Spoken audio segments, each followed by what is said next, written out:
और बहनों, आप सभी का चुनाव निशान छड़ी छड़ी छड़ी एपीएम मशीन पर 13 नंबर के सामने वाली बटन दबाकर भारी से भारी मतों से विजयी बनावे सुशांत कुमार सिंह जी को अपना विधायक बनाए, चौमुखी विकास करवाए।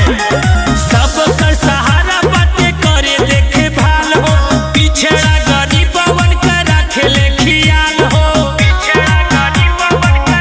भैया सबका सहारा बातें करे देखे भाल हो, पिछड़ा गरीबवन का रखे ले खियाल हो। लागल बा विरोधी बहकावे में नया ना, छड़ी वाली बटन सबको है दबाना। दादा भूल नहीं जाना सुशांत को जिताना, दादी भूल नहीं जाना बटन छड़ी का दबाना। जी हाँ, अपने चौमुखी विकास के लिए छड़ी के सामने बटन दबाएं। चैनपुर विधानसभा से सुशांत कुमार सिंह जी को भारी से भारी मतों से विजयी बनावे, कामयाब बनाए।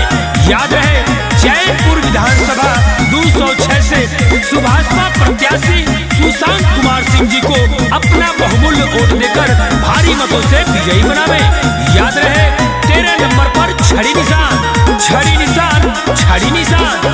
क्षेत्र में सुना जब योजना आई, रोड नाली सब बनी कुछ ना छुटाई। ए चाचा, क्षेत्र में सुना जब योजना आई, रोड नाली सब बनी कुछ ना छुटाई। बिजली शिक्षा पानी बेटर जदि है पाना, सुशांत कुमार जी को विजयी है बनाना। भैया भूल नहीं जाना बटन छड़ी का दबाना, भाभी भूल नहीं जाना सुशांत को जिताना।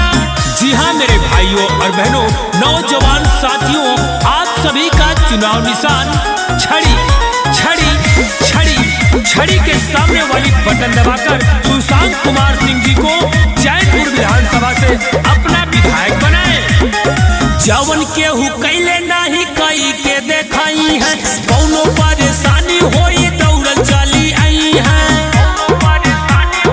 ए दीदी, जवन केहू कैले नहीं कई के देखाई है, कौनो परेशानी होई दौड़ल चली आई है। अनिल भोजपुरिया कहे साथ है निभाना, सुशांत कुमार सिंह जी को जिताना। दीदी भूल नहीं जाना बटन छोड़ी का दबाना, बहना भूल नहीं जाना सुशांत को जिताना।